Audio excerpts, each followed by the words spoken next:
प्रियंका की नई नई शादी हुई थी। ससुराल आकर उसे पता चला कि उसकी सास मधुरिमा तो बहुत जुगाड़ू है। वो कोई ना कोई जुगाड़ लगाकर हर मुश्किल का समाधान कर ही देती है। उसका जुगाड़ जादुई रूप से काम करता है। प्रियंका ने ससुराल में अपना पहला कदम रखा था। घर में चारों तरफ खुशियों का माहौल था। प्रियंका की सास बहू बेटे की आरती उतारने की तैयारी कर रही थी। प्रियंका बहू, इस कलश को अपने पैरों से ठोकर मारकर गिरा दे और घर के अंदर आ जा। प्रियंका ने जैसे ही कलश को पैरों से गिराया, कलश में रखे सफेद तिल बिखर गए। प्रियंका ये देखकर हैरान हो गई, क्योंकि कलश में ऊपर तो चावल रखे हुए थे, लेकिन अंदर सफेद तिल भरा हुआ था। प्रियंका को हैरान देखकर मधुरिमा बोली, प्रियंका बहू, दरअसल घर में चावल अचानक खत्म हो गए थे, इसीलिए मैंने कलश में चावल की जगह तिल भर दिए। आखिर वो भी तो चावल की तरह सफेद और शुभ है। कोई बात नहीं माँ जी। प्रियंका और मुकुल घर के अंदर आ गए, जिसके बाद मधुरिमा ने तुरंत ही सारे तिल समेटकर मिट्टी में डाल दिए। कुछ देर के बाद मुकुल की बुआ जया ने कहा, अरे मधुरिमा, जल्दी से बहू की मुंह दिखाई की रस्म शुरू करवा दो। हम सबको अपने अपने घर जाना है। जया दीदी, इतनी भी क्या जल्दी है, आप कल चली जाना। मधुरिमा ने दूसरे मेहमानों को भी एक दिन और रोक लिया। घर में मेहमानों का जमघट लगा हुआ था। रात हो गई थी। सभी मेहमानों को खाना खिलाया गया। खाना खाकर सभी सो गए। दूसरे दिन, मधुरिमा, आज शुक्रवार है, तुझे तो पता है ना कि आज मैं नहा धोकर सबसे पहले माता रानी की पूजा करती हूँ, उन्हें सफेद फूल चढ़ाती हूँ। तेरे घर में तो सफेद फूल है ही नहीं। जया दीदी, बस इतनी सी बात, मैं अभी आपके लिए सफेद फूल लाती हूँ। प्रियंका ये सब देख रही थी। अब माँ जी सफेद फूल कहाँ से लाएंगी? तभी प्रियंका ने देखा कि मधुरिमा ने जो सफेद तिल मिट्टी में डाल दिया था, वहाँ एक ही रात में सफेद फूल उगाए थे। प्रियंका के आश्चर्य का कोई ठिकाना न रहा। अरे, ये कैसे हो गया? कल तक तो यहाँ कोई भी पौधा नहीं था और आज फूल आ गए। माँ जी कोई जादूगर है क्या? मधुरिमा वो सफेद फूल तोड़कर जया को दे देती है और जया उन फूलों से माता रानी की पूजा करती है। उस दिन प्रियंका की मुंह दिखाई की रस्म शुरू होती है। सभी रिश्तेदार और पड़ोसी प्रियंका की मुंह दिखाई करते हैं और उसे गिफ्ट देते हैं। मधुरिमा भी प्रियंका को देने के लिए एक सोने की अंगूठी लाई थी। प्रियंका बहू, ये सोने की अंगूठी मेरी तरफ से, अगर पसंद हो तो इसे अभी पहन ले। माँ जी, ये अंगूठी तो बहुत सुंदर है। इतना कहकर प्रियंका सोने की अंगूठी पहन लेती है, लेकिन वो अंगूठी ढीली थी। माँ जी, ये अंगूठी तो ढीली है। तो चिंता मत कर, मैं अभी इसे फिट कर देती हूँ। मधुरिमा ने अंगूठी में सुनहरे रंग का धागा लपेट दिया। ले बहू, अब ये अंगूठी तेरी उंगली में फिट आएगी। लेकिन माँ जी, इसमें तो आपने धागा बांध दिया है। ये मेरा जुगाड़ है, तो चिंता मत कर, इसे अभी पहन ले। कल तक ये धागा भी सोने का हो जाएगा। क्या माँ जी, ऐसा कैसे हो सकता है? लेकिन आपने ये अंगूठी इतने प्यार से दी है, तो मैं इसे जरूर पहनूंगी। प्रियंका ने वो अंगूठी पहन ली। सभी मेहमान मुंह दिखाई की रस्म करके अपने अपने घर चले गए। दूसरे दिन जब प्रियंका सोकर उठी तो अंगूठी में से धागा गायब था, लेकिन अंगूठी अब भी उसकी उंगली में बिल्कुल फिट आ रही थी। ये कैसे हो सकता है? कल तक तो ये अंगूठी ढीली थी। माँ जी ने इसमें धागा लपेट कर इसे ठीक किया था।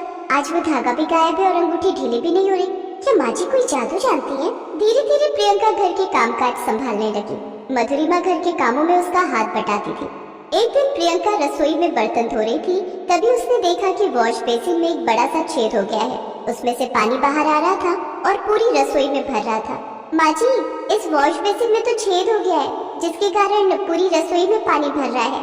तो चिंता मत कर, मैं अभी कुछ जुगाड़ करती हूँ। मधुरिमा ने थोड़ी सी आटे की लोई ली और उसे वॉश बेसिन में उस जगह चिपका दिया जहाँ छेद हुआ था। माँ जी, ये तो आटा है, सीमेंट थोड़ी है, इससे पानी नहीं रुकेगा। तो देखती जा, पानी इससे जरूर रुकेगा। और सचमुच गीले आटे से वॉश बेसिन से निकलने वाला पानी एकदम रुक गया। थोड़ी देर बाद मधुरिमा ने देखा कि वो गीला आटा सूखकर बिल्कुल सीमेंट की तरह हो गया था। वाह, मेरी सास तो बहुत जुगाड़ू है और जादू भी जानती है। गीले आटे को सीमेंट में बदल दिया। मानना पड़ेगा मेरी सास को, करोड़ों में एक है। मैं तो माँ जी की फैन हो गई हूँ। अब प्रियंका अपनी हर छोटी मोटी मुश्किलें लेकर मधुरिमा के पास जाती और मधुरिमा अपने जुगाड़ से उसका कोई ना कोई हल निकाल लेती। माँ जी, देखिए ना, मेरा ये कुर्ता बहुत टाइट हो गया है, अब इसे मैं कैसे पहनूं? ला, इसे मैं ठीक कर देती हूँ। क्या आपको सिलाई करनी भी आती है? हाँ, और क्या, मुकुल और तेरे पापा के कपड़े भी मैं ही सिलती हूँ। मधुरिमा ने प्रियंका के कुर्ते के दोनों साइड में अलग रंग का कपड़ा जोड़ दिया, जिससे प्रियंका का कुर्ता न सिर्फ उसे फिट आ गया, बल्कि वो एक डिजाइनर कुर्ता बन गया। अरे वाह माँ जी, आपको तो फैशन डिजाइनर होना चाहिए। आपने मेरे कुर्ते को बिल्कुल नया लुक दे दिया है।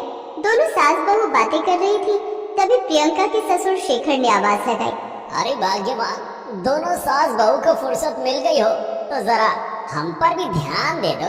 क्या बात है, क्यों हल्ला मचा रहे हो? माँ, रात के 8 बज गए हैं, आज खाना नहीं मिलेगा क्या? मुझे खाना खाकर जल्दी सोना है, कल सुबह ऑफिस जल्दी जाना है, बॉस की मीटिंग है। हाँ हाँ, अभी मिल जाएगा। दाल और सब्जी बन गई है, गरम गरम रोटियां सेक देती हूँ। दोनों सास बहू रोटियां सेकने रसोई में गई तो ओह गॉड, माची आटा तो खत्म हो गया है। मैं आपको बताना भूल गई थी। अब क्या करें? बाबूजी और मुकुल खाने का इंतजार कर रहे हैं। तू चिंता मत कर, गेहूं का आटा नहीं है तो क्या हुआ, आज हम सब चावल के आटे की रोटियां खाएंगे। मधुरिमा ने जल्दी से चावल निकाले और उन्हें मिक्सी में पीस कर उसका आटा बना लिया और फटाफट उसकी रोटियां बना दी। वो रोटियां खाकर किसी को भी शक नहीं हुआ कि वो रोटियां गेहूं के आटे की नहीं बल्कि चावल के आटे की है। माँ जी, ये रोटियां तो गेहूं के आटे की लग रही है। मुकुल और बाबूजी को पता भी नहीं लगा कि घर में आटा खत्म हो गया था। लेकिन माँ जी, चावल के आटे से गेहूं के आटे का स्वाद कैसे आ रहा है? क्या आपने इसमें कोई जादू किया है? अरे जादू वादू कुछ नहीं। मुकुल और तेरे बाबूजी ने कभी सोचा भी नहीं होगा कि हम इतनी जल्दी चावल का आटा बना सकते हैं।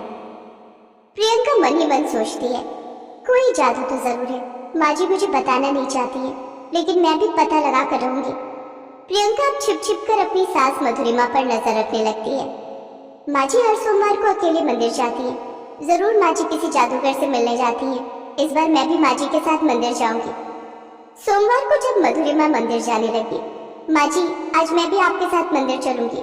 मैंने सोच लिया है कि आपकी तरह मैं भी पूजा पाठ में मन लगाऊंगी। लेकिन प्रियंका बहू, तू अगर मेरे साथ चली जाएगी तो मुकुल और तेरे बाबूजी को नाश्ता बनाकर कौन देगा? मुकुल को ऑफिस के लिए देर हो जाएगी। माँ जी नाश्ता मैंने बना दिया है। अब तो फिर मुकुल के कपड़े प्रेस कर दे और उसका लंच भी पैक कर दे।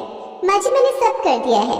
देख बहू, तू मेरे साथ मंदिर जाएगी तो तेरे नाश्ते में देर हो जाएगी। मुझे तो पूजा करने में देर लगती है। माँ जी आज मैंने सोमवार का व्रत रखा है, मैं नाश्ता नहीं करूँगी। मधुरिमा प्रियंका को अपने साथ नहीं ले जाना चाहती थी और प्रियंका थी कि जिद पर अड़ी थी। प्रियंका बहू, मैं तो भूल ही गई, आज वॉशिंग मशीन ठीक करने के लिए मैकेनिक आने वाला है। वो आता ही होगा, तो घर पर ही रुककर वॉशिंग मशीन ठीक करवा ले, वरना कब तक हाथ से कपड़े धोएगी। मधुरिमा बोल ही रही थी कि इतने में वॉशिंग मशीन मैकेनिक आ गया और प्रियंका को घर पर रुकना पड़ा। मधुरिमा मंदिर की ओर निकल गई। प्रियंका ने मैकेनिक से कहा, भैया आप वॉशिंग मशीन ठीक करो, मैं अभी आती हूँ। प्रियंका घर से निकल गई और मधुरिमा का पीछा करने लगी। आपने क्या सोचा था सासू माँ? आप मुझसे बच जाएंगी? आज तो मैं आपके जादुई जुगाड़ के राज का पता लगा कर रहूंगी। मधुरिमा तेज कदमों से चलते हुए मंदिर पहुंची। पीछे पीछे प्रियंका भी पहुंची। मधुरिमा ने पहले मंदिर में पूजा की और फिर वो मंदिर के पीछे गई। मंदिर के पीछे एक पीपल का पेड़ था, जिसके नीचे एक साधु बाबा ध्यान लगाकर बैठे हुए थे। मधुरिमा ने बाबा को आवाज लगाई, प्रणाम बाबा। आओ मधुरिमा, जीती रहो। कहो, तुम्हारे परिवार में सब कुशल मंगल तो है ना? हाँ बाबा, आपके आशीर्वाद से सब कुशल मंगल है। अगर आपने मुझे जादुई जुगाड़ का आशीर्वाद ना दिया होता तो आज मेरे परिवार में कुछ भी ठीक नहीं होता। मैंने कुछ नहीं किया मधुरिमा, तुम्हें जो कुछ भी मिला है वो स्वयं भोले बाबा ने तुम्हें दिया है। उधर प्रियंका पेड़ के पीछे छिपकर सब कुछ देख रही थी। तभी साधु बाबा ने कहा, पेड़ के पीछे क्यों छिपी हो प्रियंका? सामने आओ बेटी। प्रियंका साधु बाबा और मधुरिमा के सामने आती है। प्रियंका को अपने सामने देखकर मधुरिमा परेशान हो जाती है। प्रियंका बहू, तू यहाँ? ये तुम्हारा पीछा करते करते यहाँ तक आई है। उधर प्रियंका ये जानकर हैरान थी कि साधु बाबा को ये सब कैसे पता। मुझे माफ कर दीजिए माँ जी, दरअसल मैं पता लगाना चाहती थी कि आपके जादुई जुगाड़ का राज क्या है। तू जानना चाहती है ना? तो सुन, ये तब की बात है जब मुकुल बहुत छोटा था। तेरे पिताजी और मैं गांव से शहर आए थे। पैसे कमाने के लिए तेरे ससुर ने अपना छोटा मोटा व्यवसाय शुरू किया था, लेकिन वो व्यवसाय चल नहीं पा रहा था। घर में आर्थिक तंगी हो गई थी, हम दाने दाने को मोहताज हो गए थे। तभी मुझे इस मंदिर के पीछे इसी जगह पर ये साधु बाबा मिले। मेरा दुख सुनकर इन्होंने मुझे जादुई जुगाड़ करने की शक्ति प्रदान की थी, जिस शक्ति के कारण मैं जुगाड़ करके अपनी गृहस्थी चलाने लगी।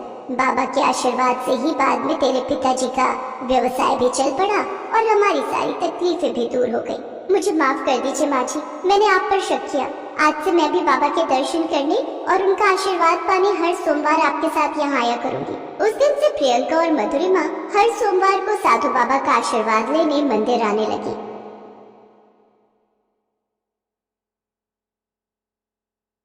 नैना की